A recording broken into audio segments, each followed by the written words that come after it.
à partir du verset 9, ce texte que nous connaissons fort bien, où Jésus va enseigner à ses disciples comment prier. « Voici donc comment vous devez prier, dit Jésus. Notre Père qui est aux cieux, que ton nom soit sanctifié, que ton règne vienne, que ta volonté soit faite sur la terre comme au ciel. Donne-nous aujourd'hui notre pain quotidien. Pardonne-nous nos offenses, comme nous aussi nous pardonnons à ceux qui nous ont offensés. Ne nous induis pas en tentation, mais délivre-nous du malin, car c'est à toi qu'appartiennent dans tous les siècles le règne, la puissance et la gloire. Amen. » Nous connaissons bien ce texte et nous voyons dès le début qu'il nous indique comment nous devons prier par la bouche de Jésus. Mais dans cette séquence vidéo, j'aimerais non pas voir comment nous devons prier, mais plutôt voir avec vous pourquoi nous devons prier. Pourquoi Dieu veut que nous prions.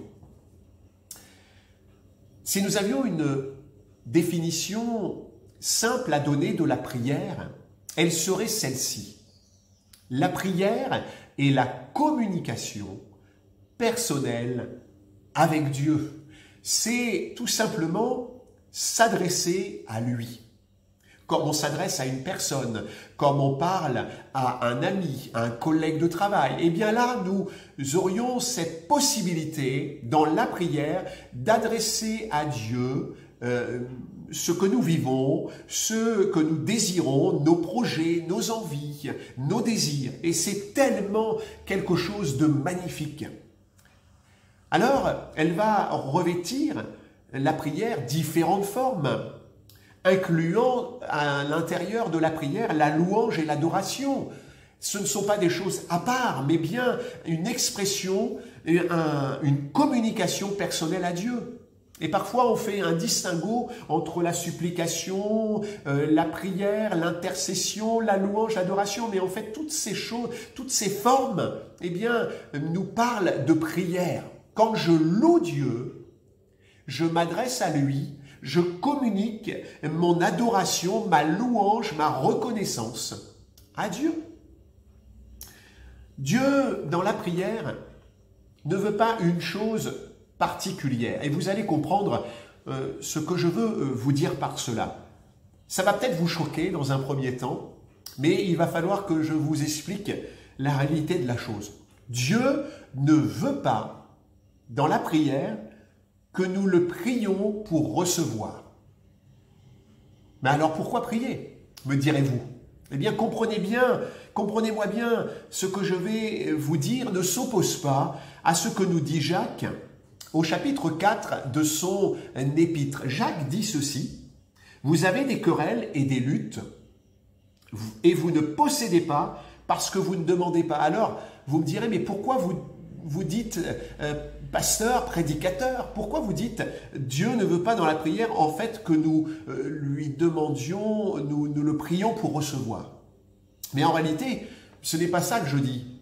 Je dis que la prière n'est pas seulement ça et ce n'est pas la priorité. Dieu veut que nous lui demandions dans notre prière. Mais cela n'est pas la priorité, cela n'est pas le point principal. En réalité, Dieu sait ce dont nous avons besoin avant même que nous lui demandions. Et demander pour recevoir, en fait, c'est presque le déshonorer. Parce que c'est ce que nous dit Matthieu 6, il sait déjà ce que nous avons besoin. Mais avant toute chose et en priorité, les véritables raisons pour lesquelles Dieu veut que nous le prions sont les suivantes. La première des raisons, c'est que Dieu désire que nous manifestions dans la prière notre foi, notre confiance, en lui notre dépendance. Jésus a dit: « Si donc, méchants comme vous l'êtes, vous savez donner de bonnes choses à vos enfants, à combien plus forte raison votre Père céleste donnera-t-il le Saint-Esprit à ceux qui le lui demande.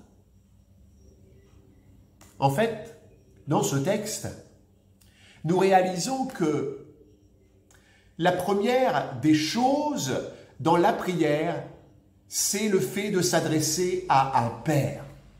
Parce que si nous avions lu les versets qui précèdent ce que je viens de vous lire, il est dit, si votre enfant vient vous demander un œuf, si votre enfant vient vous demander du pain, il y a donc ici ce rapport enfant-père. Père-enfant. Il désire, Dieu désire, lorsque nous le prions, non pas de faire le sujet de notre demande, la raison principale, mais de voir en nous cette dépendance d'un enfant à son père. Notre relation d'enfant à père. C'est le début, nous l'avons lu ensemble tout à l'heure, c'est le début du texte de Jésus. C'est le début de la prière et du comment prier de Jésus. Il dit « Notre Père ». Et il débute par cela, c'est l'introduction. Lorsque nous prions donc, le fait est que nous devons nous adresser à notre Père, à notre Papa céleste. C'est la raison principale. Dieu veut voir en nous cette dépendance filiale, cet attachement à sa personne. Il veut que nous dépendions de lui. C'est lui qui est notre Père. Et de lui vient des grâces merveilleuses. Jacques dira au chapitre 1er et au verset 17, j'ai toujours ma Bible ouverte et je lis, « Toute grâce excellente et tout don parfait descendent d'en haut du Père des Lumières, chez lequel il n'y a ni changement, ni ombre de variation. » Quand nous recevons de Dieu, c'est parce que nous nous sommes adressés à Dieu, notre Père, qui règne et qui ne change pas, qui ne varie pas. Nous avons nos humeurs, nous avons nos caractères, mais lui ne change pas. Et nous devons demander avec foi, avec confiance, avec sincérité de cœur, dans la foi, dans la confiance. C'est mon Père, je peux m'approcher de lui. D'ailleurs, la Bible dit, si notre cœur ne nous condamne pas, alors nous avons de l'assurance devant lui. Nous avons foi, nous venons avec foi à notre Père. Jacques, au chapitre 1er, toujours, dit ceci, verset 5, « Si quelqu'un d'entre vous manque de sagesse, qu'il la demande à Dieu, qui donne à tout simplement sans reproche et elle lui sera donnée, mais qu'il la demande avec foi sans douter. » Dieu veut donc que nous prions parce que nous avons foi en lui, nous avons confiance en lui, nous ne le craignons pas, il est notre Père. Un autre texte de Jacques nous dit au chapitre 5 et au verset 14, « Quelqu'un parmi vous est-il malade, qu'il appelle les anciens de l'Église et que les anciens prient pour lui, en loignant d'huile au nom du Seigneur Jésus.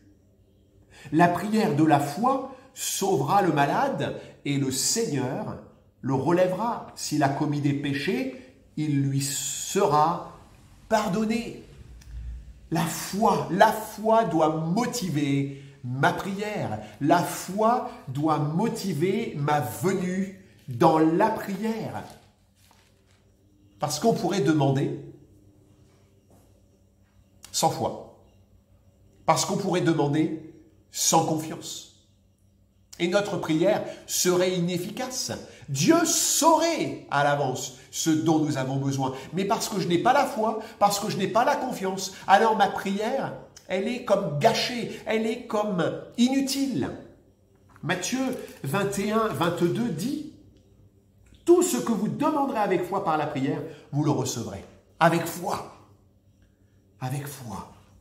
La deuxième raison pour laquelle nous devons prier Dieu et pourquoi Dieu attend notre prière, pourquoi Dieu veut que nous prions et que nous le prions. Eh bien, la deuxième raison, c'est que Par la prière, Dieu cherche notre amour et notre communion. Il y a la foi, cette confiance en Dieu qu'il est capable de répondre à notre prière. Et puis il y a l'amour, il y a la communion. Je viens dans la présence de Dieu, je le prie parce que je l'aime. Je le prie parce que je veux être en communion avec lui. C'est l'apôtre Jean qui dit « Quoi que ce soit que nous demandions, nous le recevons de lui parce que nous gardons ses commandements et que nous faisons ce qui lui est agréable. » Croyez-vous qu'un enfant qui vient voir son père et qui a été méchant, désagréable, rebelle, va obtenir de son père quelque chose de favorable? Son père l'aime, bien évidemment, mais il va être en retenue, il va être en attente de quelque chose, peut-être d'un pardon, peut-être d'un câlin, d'une embrassade, d'une accolade. Il me semble que la prière, amis qui regardez cette vidéo, bien-aimés, frères et sœurs, la prière c'est quelque chose de puissant. Effectivement, Dieu attend la foi dans la prière, Dieu attend aussi notre amour et notre communion avec lui. C'est comme si je venais dans la prière pour serrer Dieu dans mes bras. Un autre texte très fort dit « Nous savons que Dieu n'exauce point les pécheurs, mais si quelqu'un l'honore et fait sa volonté, c'est celui-là qui l'exauce. » Cette parole, elle vient de l'aveugle né, guéri par Jésus. Vous savez, les religieux cherchaient en Jésus un défaut, une attaque pour le condamner. Et ils disaient que c'était un homme pécheur, que Jésus était un homme pécheur. Mais cet aveugle-né va dire, moi je crois que ce n'est pas un pécheur Jésus, mais c'est un homme qui aime Dieu, c'est un homme qui l'honore, c'est un homme qui fait sa volonté. L'aveugle savait que si Jésus avait pu, dans sa prière, être exaucé dans la guérison de cet homme, c'est qu'il avait une relation avec Dieu, il avait une communion avec Dieu, il l'aimait, il l'honorait. Il y a bien ici un rapport à l'amour et à la communion avec Dieu. Jean au chapitre 15, et je le lis avec vous, Jean chapitre 15, verset 7, dit « Si vous demeurez en moi et que mes paroles demeurent en vous, demandez ce que vous voudrez et cela vous sera accordé. » Bien évidemment, selon la volonté de Dieu, selon le plan de Dieu, mais notre prière, elle est accordée, elle est exaucée parce que nous avons gardé les commandements de Dieu. Ça veut dire que nous avons accepté sa parole, nous l'aimons, nous le chérissons et nous sommes en communion avec lui. Ses commandements, c'est dans sa parole, ça veut dire que nous le cherchons, nous le confessons. Et sera accordé. Et puis le troisième point, pourquoi Dieu veut que nous prions, le prions en particulier. Dieu veut que nous prions afin d'être engagés dans son œuvre, j'ai noté, et ainsi être à l'image de Dieu, ses enfants. Nous participons à l'œuvre de son royaume, nous rentrons dans ses projets, et nous appuyons son désir de voir son royaume s'établir. C'est ça aussi. Paul l'exprime ainsi dans le texte qu'il dit à Timothée, 2 Timothée, chapitre 2, 1 Timothée, chapitre 2. Il dit ceci,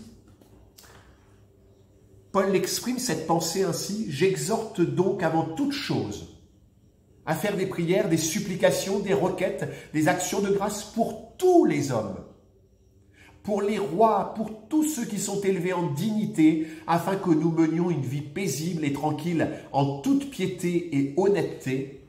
Cela est bon et agréable devant Dieu notre Sauveur, qui veut que tous les hommes soient sauvés et parviennent à la connaissance de la vérité. » Dans la prière que Paul exprime ici, eh bien, il rentre dans le projet de Dieu, il rentre dans le plan de Dieu, il rentre dans le désir de Dieu, que les hommes soient sauvés. Il y avait, oui, un besoin particulier, eh bien, que nous menions une vie paisible, tranquille, en toute piété et honnêteté, mais aussi il y a un but et un projet divin, c'est le salut de l'humanité. Dieu a tant aimé le monde qu'il a donné Jésus, son Fils, afin que quiconque croit en lui ne périsse point, mais qu'il ait la vie éternelle. Paul exprime ici la prière. Elle rentre dans le plan de Dieu. Elle s'inscrit dans la vision de Dieu. Et notre prière doit être faite pour nos collègues de travail, nos familles inconverties, nos voisins, les hommes et les femmes de la rue, les familles qui sont dans la peine, la souffrance. C'est le plan de Dieu pour nous. C'est le désir de Dieu. Dieu veut que nous prions pour nous inscrire dans l'extension de son royaume. De même dans l'Ancien Testament, par la bouche de Jérémie, l'Éternel nous invite à rechercher le bien de la ville où je vous ai mené en captivité, dira-t-il, et à prier, et à me prier en sa faveur, parce que votre bonheur dépend du sien. Jérémie 29, verset 7. Et je voudrais terminer cette vidéo par ce texte de Jean. Jésus lui-même a prié son Père. Jésus lui-même a prié Dieu. Et il a prié dans ce sens. Il a prié pour les chrétiens, il a prié pour ceux qui lui appartenaient. Mais Jésus a aussi prié pour le monde. Il est dit, ce n'est pas pour eux seulement, verset 20 de Jean 17, que je prie, mais encore pour ceux qui croiront en moi par leur parole, afin que tous soient un, comme toi, Père, tu es en moi, et comme je suis en toi, afin qu'eux aussi soient un en nous, pour que le monde croie que tu m'as envoyé. Alors, voilà une première vidéo d'une série de 3 qui nous dit pourquoi prier. 3 raisons pour lesquelles nous devons prier Dieu. La première, pour lui exprimer notre confiance, pour lui exprimer notre dépendance, notre foi en lui. La deuxième, parce qu'il cherche avec la prière à communier avec nous et à vivre un amour réciproque, un amour d'enfant à père, de père à enfant. Il veut connaître nos sentiments vis-à-vis de lui. Et puis, le troisième point, c'est que dans la prière, nous rentrons dans le projet de Dieu. Et nous travaillons à son royaume. La prière doit nous mener dans un combat spirituel et pour que son royaume s'établisse. Alors, prions. Prions. Prions sans cesse. Prions dans la voiture. Prions dans nos loisirs. Prions le matin. Prions le soir. Prions avec foi. Prions par amour pour Dieu. Et prions pour que son royaume s'établisse. Soyez bénis et à une prochaine fois. Amen.